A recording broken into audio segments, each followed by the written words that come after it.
The smell of burning paper filled my nose as I watched her toss another handful of photos into the metal trash can. My mother's face curled and blackened in the flames. Wedding pictures.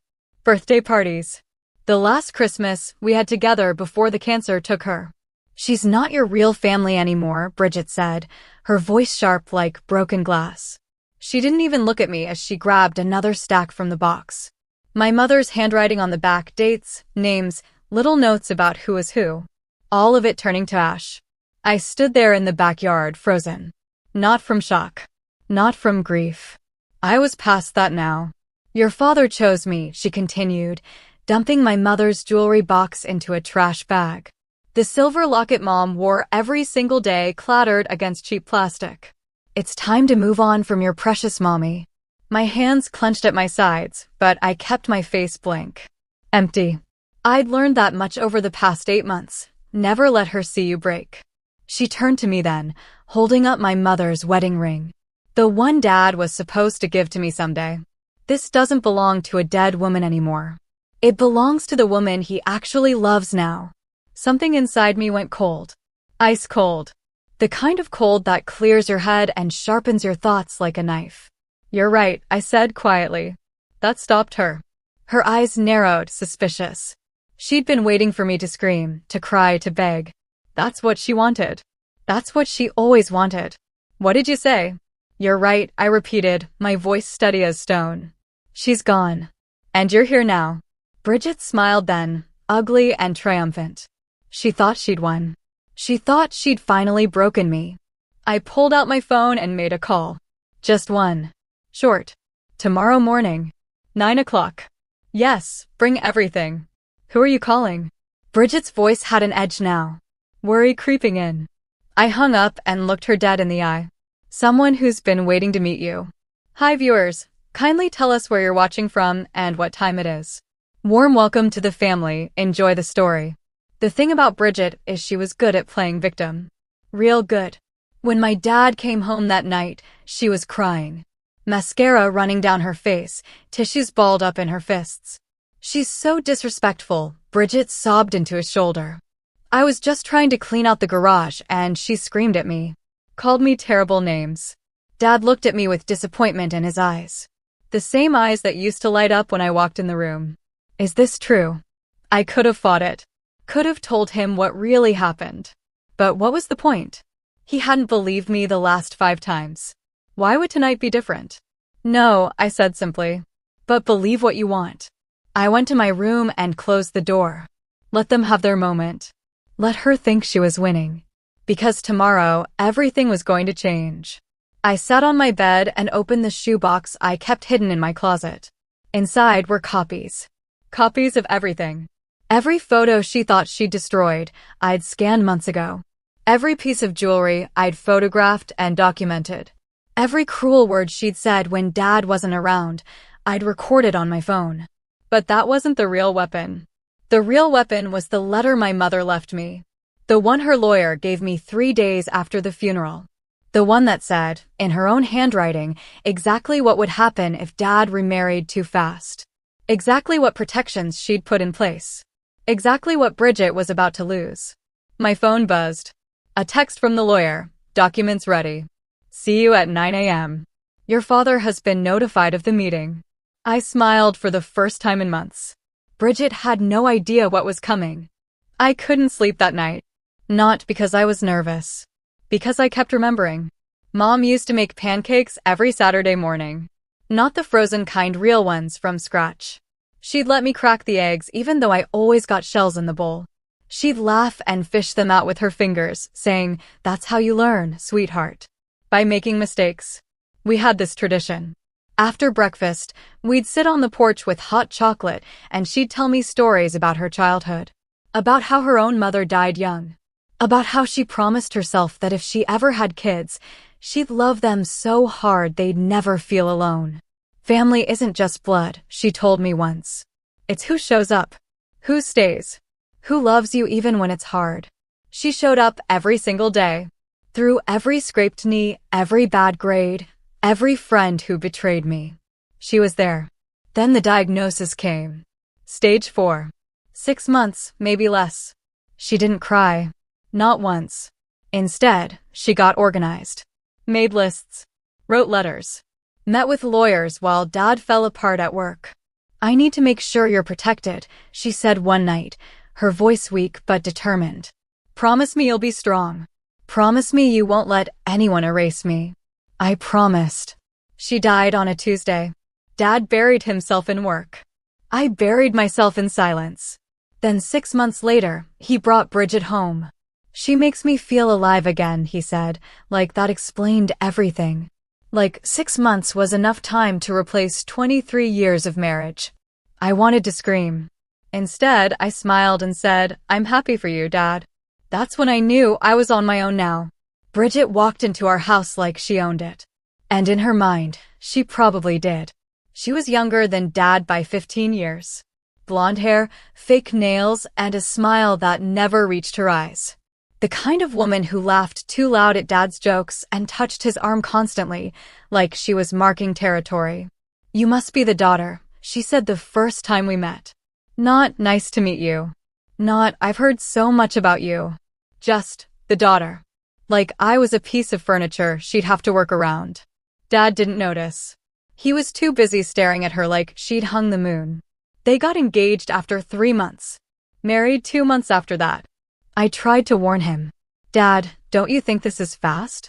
Don't you think Mom would want you to? Your mother would want me to be happy," he cut me off. "And Bridget makes me happy. I thought you'd understand." But he didn't understand. He didn't see how she looked at me when he left the room. How her voice changed. How her smile dropped like a mask. "This is my house now," she told me the day after the wedding. We were alone in the kitchen. Dad had gone to work.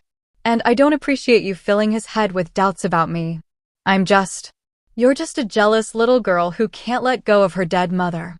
Her voice was ice. "Well, get over it. I'm not going anywhere." She started small. Moving Mom's pictures to less visible spots. "Just for decorating," she'd say sweetly when Dad asked. Then the pictures disappeared altogether. "I thought we donated those." Mom's favorite vase shattered. "Oh no, I'm so clumsy." Her books, her clothes, her presents, slowly erased. And every time I spoke up, I was the problem. The ungrateful daughter. The one causing drama. One night, I was doing dishes when I heard her on the phone in the next room. "Don't worry," she laughed.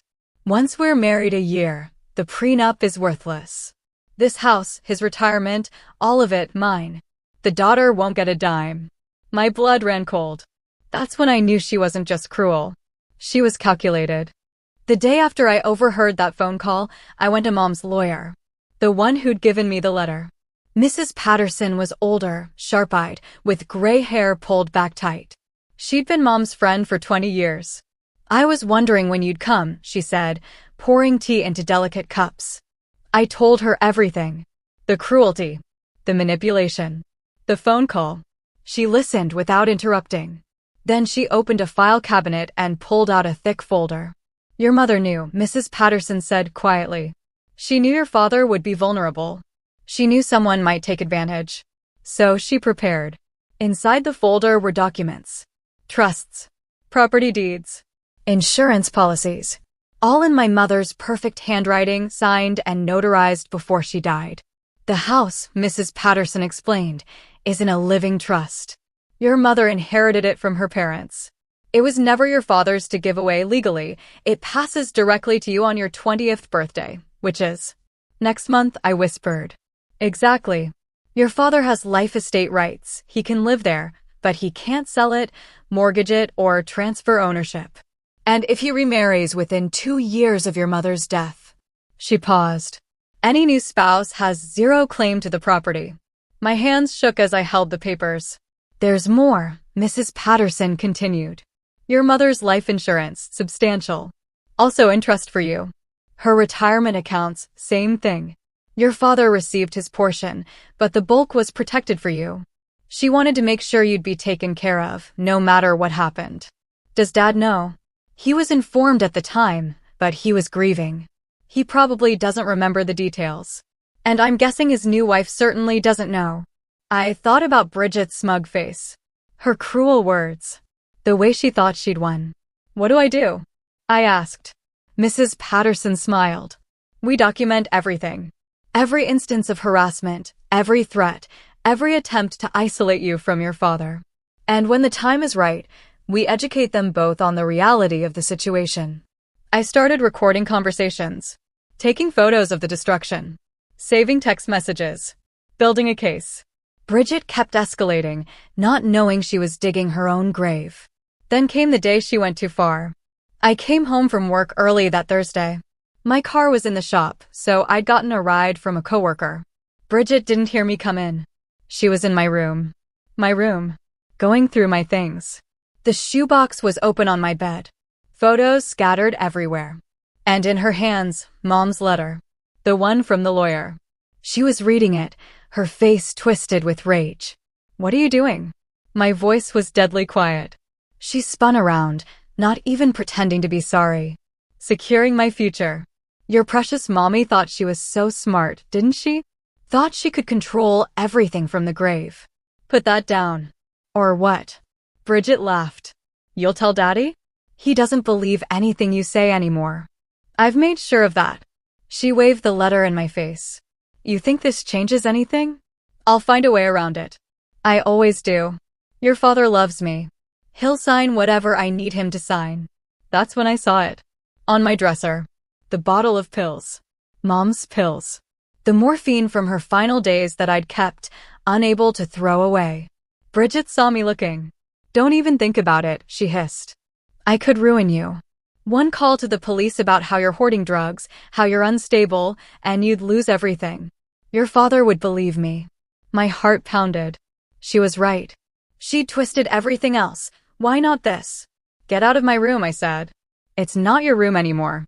None of this is yours. And soon, everyone will know exactly what kind of person you really are. She walked past me, still holding Mom's letter. I'm keeping this. Consider it insurance. I stood there shaking. Not from fear. From rage so pure it felt like poison in my veins. That night, I called Mrs. Patterson. She has the letter, I said. That's fine. I have copies. Legal copies. She threatened me. Said she'd make up lies about the pills. A pause. Did you record it? Yes. Good. Keep recording. Let her keep threatening. Let her think she's winning. The more rope we give her, the more she'll hang herself. I don't know how much more I can take. One more week, Mrs. Patterson said gently. Your birthday is in 1 week. The trust activates. And then we end this. Can you hold on one more week? I thought about Mom. About her strength through all those months of pain. About how she'd planned and prepared to protect me even when she knew she wouldn't be here to do it herself. I can hold on, I said. But Bridget didn't give me a week. 3 days later, she destroyed everything. Dad's truck pulled out of the driveway at 7 in the morning. Business trip to Denver. 3 days. I watched from my bedroom window as Bridget waved goodbye, playing the loving wife. The second he was gone, her smile dropped. I heard her footsteps on the stairs. Heavy. Purposeful. She didn't knock. Just threw open my door. Get up, she said. We're having a talk. I was already dressed. Already awake. I'd barely slept, knowing what was coming. She marched into Mom's old office, the one room she hadn't completely destroyed yet. I followed, my phone recording in my pocket. I'm done playing games, Bridget said, yanking open the closet. Inside were boxes. Mom's things. The ones I'd hidden and protected. Photo albums. Yearbooks. Her wedding dress in a preservation box. My stomach dropped. How did you? I've been watching you. Waiting. She pulled out the first album, flipped it open. Mom's face smiled up from the pages. Young, beautiful, full of life. You really thought you could keep these from me? Those are mine. You have no right. I have every right, she screamed. This is my house. Your father is my husband. And I'm sick of living in a dead woman's shadow. She grabbed the album and ripped pages out. One by one. The sound of tearing paper filled the room. Stop. I lunged forward, but she shoved me back. You want to stop me? Try it. Your father will believe whatever I tell him. He always does. She threw the destroyed album on the floor and grabbed another one. Then another. I stood there, watching her destroy 25 years of memories. Every birthday, every holiday, every moment Mom had carefully preserved. She wasn't even that pretty, Bridget sneered, holding up a wedding photo. I don't know what he saw in her. Something in me snapped. Not into rage. Into clarity. Cold, clear clarity. I pulled out my phone. Stopped the recording. Started a new one. Video this time. What are you doing? Bridget's eyes narrowed. Keep going, I said quietly. Show me exactly who you are. She laughed. Actually laughed. You think anyone will care? You think a little video will change anything? I think you should finish what you started. Maybe it was the calmness in my voice. Maybe it was the challenge. But something made her double down. She grabbed the boxes and dragged them outside to the backyard. I followed, camera rolling. The metal trash can sat in the corner. She dumped everything in. Photos, albums, Mom's jewelry box, letters, even the preserved wedding dress. She's not your real family anymore, Bridget said, pulling out a lighter. Your father chose me now. Time to move on from your precious mommy. The flame caught. Paper curled and blackened. Mom's face disappeared into ash. I filmed every second. Her face. Her words. The destruction. The cruelty in her eyes. You're right, I said, my voice steady. She's gone. And you're here now. Bridget smiled, triumphant. She thought she'd broken me. I made the call. The one I'd been waiting to make. Tomorrow morning. 9 o'clock. Yes, bring everything. Who are you calling? Fear crept into her voice for the first time. Someone who's been waiting to meet you, I said. Then I looked at the camera, still recording. And someone who's going to be very interested in this video. Her face went pale. Sleep well, Bridget. Tomorrow's going to be a very long day for you. That night, I didn't cry. I backed up the video to 3 different cloud accounts. Sent copies to Mrs. Patterson. To my aunt in California. To a friend Bridget didn't know existed. Then I went into the garage and opened the storage unit Dad thought he'd emptied years ago. Inside were more boxes. One's Mom had packed herself before she died. One she'd asked me to hide where no one would think to look. Every photo in those albums she'd destroyed, Mom had made duplicates. Professional copies, stored in acid-free sleeves, organized by year. Always have a backup plan, she told me during one of our last conversations. People can take the originals, but they can't take the memories. Not if you're smart about it. I'd been smart. Just like she taught me. But that wasn't even the best part. The best part was the envelope taped inside the box lid. Mom's handwriting, open on your 25th birthday. My birthday was in 2 days, but I opened it anyway. Inside was a letter. And a document. My dearest girl, Mom had written. If you're reading this, it means someone tried to erase me. Tried to erase us. Don't let them. This house was my grandmother's, then my mother's, then mine. Now it's yours. The deed is in your name, held in trust until you turn 25. Your father can live there as long as he wants, but no one, and I mean no one, can take it from you. Not a new wife. Not debt. Not anything. I also made sure your college fund, my life insurance, and my retirement accounts are protected. You're set for life, baby. Don't let anyone make you feel small. Don't let anyone tell you I didn't matter. I mattered. You matter. And this family, our family, will always be ours. Love forever, Mom. I held that letter and finally let myself feel it. All of it. The grief. The rage. The love. Then I dried my eyes and got ready for tomorrow. Mrs. Patterson arrived at 8:30 the next morning. She wasn't alone. She brought another lawyer. A real estate attorney. And a police officer off duty, but in uniform. Just in case, Mrs. Patterson said quietly. Women like her can get unpredictable when they're cornered. Dad got home at 8:45. Bridget had told him I was having another episode and that he needed to come home early from his trip. He walked in looking tired and frustrated. What's going on? We're about to find out, I said. The doorbell rang at exactly 9 o'clock. Bridget came down the stairs in her robe, hair perfect, makeup done. Ready to play victim.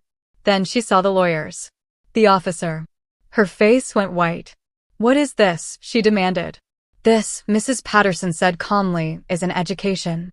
Mrs. Patterson laid the documents on the dining room table, one by one, like cards in a poker game where she held all the aces. Mr. Harris, she addressed my father. Do you remember the estate planning meetings you had with your late wife 18 months before she passed? Dad looked confused. Vaguely. It's all a blur from that time. Understandable. Grief does that. Let me refresh your memory. She pushed the first document forward. This house, 1247 Maple Street, has been in your wife's family for 3 generations. It was never marital property. It was held in a life estate trust, with your daughter as the sole beneficiary upon turning 25 years old. Bridget's eyes went huge. That's not. It's public record, the real estate attorney interrupted. Filed with the county. Ironclad. Your daughter turns 25 in 2 days, Mrs. Patterson continued. At which point she becomes the legal owner of this property. You, Mr. Harris, have the right to live here for the remainder of your life. But you cannot sell it. Cannot mortgage it. And your spouse. She looked directly at Bridget. Has absolutely no claim to it. None. Ever. Are you enjoying this story? If you haven't already, please hit that like button and subscribe. This story gets even better, and you won't want to miss what happens next. Dad's face was pale. I didn't remember. I didn't know. There's more, Mrs. Patterson said. She pushed forward another stack of papers. Life insurance. Retirement accounts. Investment portfolios. All structured with your daughter as the primary beneficiary, with you receiving specified monthly distributions. Upon your death, everything goes to her. Your current spouse has no access to any of these funds. How much? Bridget's voice was barely a whisper. That's confidential, Mrs. Patterson said. But let's just say your stepdaughter is quite secure. Your little plan to wait out the prenup and claim half of everything. She smiled coldly. There's nothing to claim. Your prenup entitles you to exactly what you brought into the marriage, which, according to these financial disclosures, was approximately $12,000 and a leased vehicle. Bridget looked like she might be sick. Now, Mrs. Patterson continued, let's discuss the events of yesterday. She opened her laptop and turned it around. The video played. Bridget's face filled the screen, twisted with hate. Her voice, clear as day, she's not your real family anymore. The destruction. The burning. Every cruel word.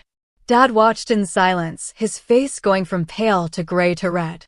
This constitutes destruction of property, the officer said quietly. Those items had both monetary and sentimental value.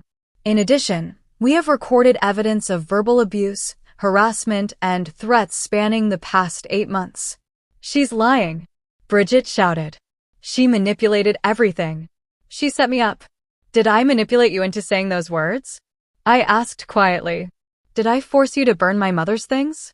Did I make you threaten me? Silence. Dad stood up slowly. His hands were shaking. Get out. Honey, get out. His voice cracked. Pack a bag. Leave. Now. You can't kick me out. I'm your wife.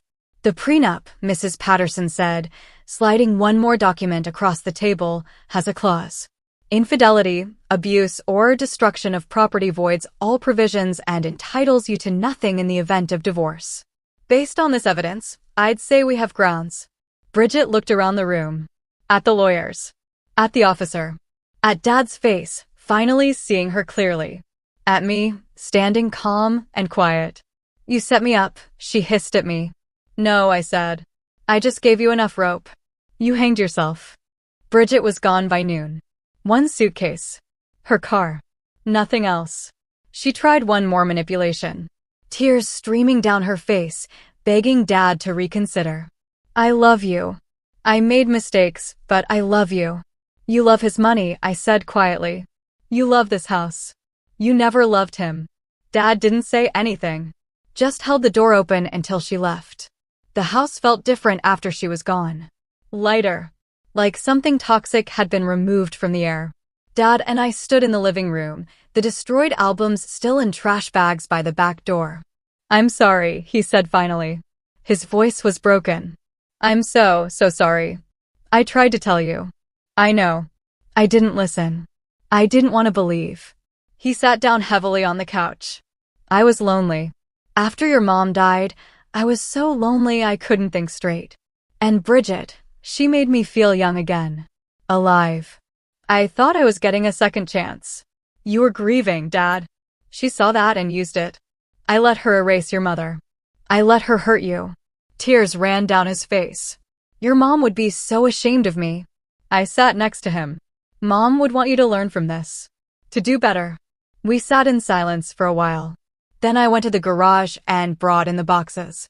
The real boxes. The ones with all the duplicate photos. Dad's face when he saw them, I'll never forget it. How? Mom always had a backup plan.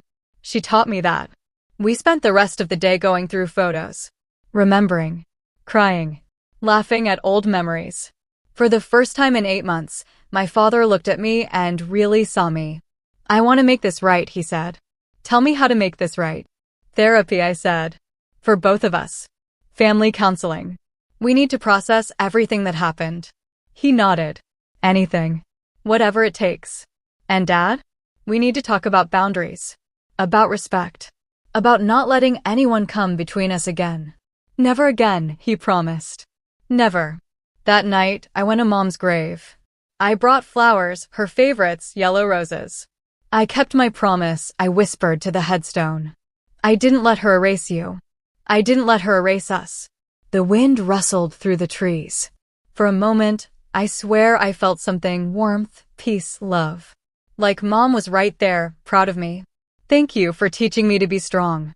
Thank you for protecting me, even when you couldn't be here. I stayed until sunset, talking to her like I used to. Telling her everything. Feeling her love even through the grief. 1 year later, life looked completely different. Dad and I had been in therapy every week. We talked about Mom. About grief. About how he'd failed me and how we could rebuild trust. It was hard work, but slowly, we found our way back to each other. He sold his business and retired early. Said he'd spent too much time working and not enough time living. We started having dinner together every night. Really talking. Really listening. The house, my house now legally, we renovated together. Not to erase Mom, but to honor her while making new memories. Her photos covered the walls again. Her favorite colors in every room. I met someone. A good person who understood grief and loss. Who loved that I talked about my mom constantly. Who never tried to compete with her memory. Dad started dating too, eventually. A widow from his grief support group. Someone who understood loss. Someone who respected boundaries. Someone who loved that he still wore his wedding ring on a chain around his neck. We had a memorial service for Mom on what would have been her 50th birthday. All her friends came. We shared stories, looked at photos, celebrated her life the way she deserved. And Bridget? Last I heard, she'd moved to another state. Found another lonely widower. I hope he was smarter than my dad was. I hope he protected himself. But mostly, I don't think about her at all. Because she was right about one thing, it was time to move on. But not from Mom. From the pain. From the anger. From the darkness. I moved on into a life Mom would be proud of. A life built on her strength, her wisdom, her love. Every day, I look at her photos and I remember, family isn't just blood. It's who shows up. Who stays. Who loves you even when it's hard. Who protects you even from the grave. Mom showed up for me every day of her life. And even in death, she was still showing up. Still protecting me. Still teaching me. That's real family. That's real love. And no one, no matter how hard they try, can ever burn that away. I learned that you can't erase someone's legacy by destroying their pictures. The real legacy lives in the hearts of the people who love them. In the lessons they taught. In the strength they passed down. Mom's legacy lives in me. And someday I'll pass it down to my own children. They'll know their grandmother through stories and photos, and the way I love them, completely, fiercely, with everything I have. That's how we live forever. Not through things, but through love. Thank you so much for watching this story. Your support means everything. Please take a moment to share your thoughts in the comments below. I read every single one of them, and your words inspire others who might be going through similar struggles. If this story touched your heart, Don't forget to hit that subscribe button and turn on notifications so you never miss our next story. We have more powerful stories of strength, justice, and love coming soon. Share this video with someone who needs to hear it. Sometimes knowing you're not alone makes all the difference. Until next time, remember, your story matters, your voice matters, and you are stronger than you know.